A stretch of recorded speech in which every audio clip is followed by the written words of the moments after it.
আজ আমরা যাচ্ছি বেলুড় মঠ। বেলুড় মঠ যেতে গেলে তোমাদের কিভাবে যেতে হবে সেটার সহজ রাস্তা বলে দিই। প্রথমে তোমরা দমদম পৌঁছবে ট্রেনে করে। দমদম মেট্রো স্টেশন থেকে মেট্রো ধরে মাত্র 3টে স্টেশন, 3 নম্বর স্টেশন হচ্ছে দক্ষিণেশ্বর, সেই স্টেশনে নেমে পড়বে। দক্ষিণেশ্বরে নামার পরে তোমরা একটা স্কাইওয়াক পাবে।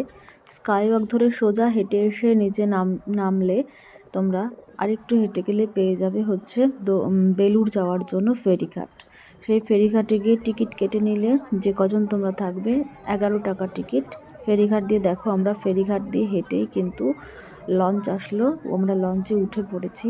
এটা হচ্ছে হুগলি নদী। ওই যে যেটা দেখছো তোমরা, ওটা বালি ব্রিজ। তোমরা নিশ্চয়ই শুনে থাকবে বালি ব্রিজের কথা। ওই যে দক্ষিণেশ্বর মন্দিরটা আমরা ছেড়ে যাচ্ছি বেলুড় মঠের দিকে, দুটো কিন্তু অপোজিট সাইডে।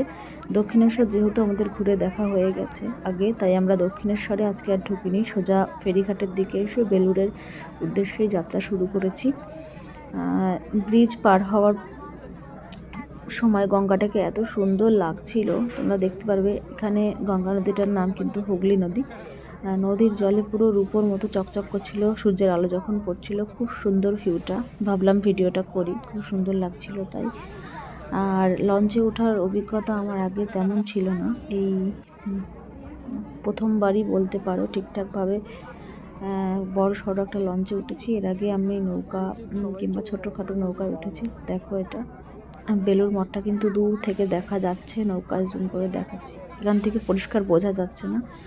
অবশেষে এসে পৌঁছেছি বেলুড় মঠে। এখানে কিছু নিয়মাবলী লেখা রয়েছে বেলুড় মঠের। এটা হচ্ছে ম্যাপ, এই ম্যাপটা তোমরা দেখে যেতে পারবে। আমরা গিয়ে দেখি যে বেলুড় মঠ কিন্তু বন্ধ হয়ে গেছে। সকালের টাইমে যে বন্ধ হয়ে যায় 11:30, তখন বন্ধ হয়ে গেছে। 3:30 আবার খুলেছিল।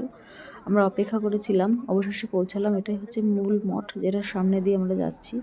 এটা হচ্ছে গঙ্গার ধারে আরও কিছু ছোট ছোট মঠ আছে এখানে।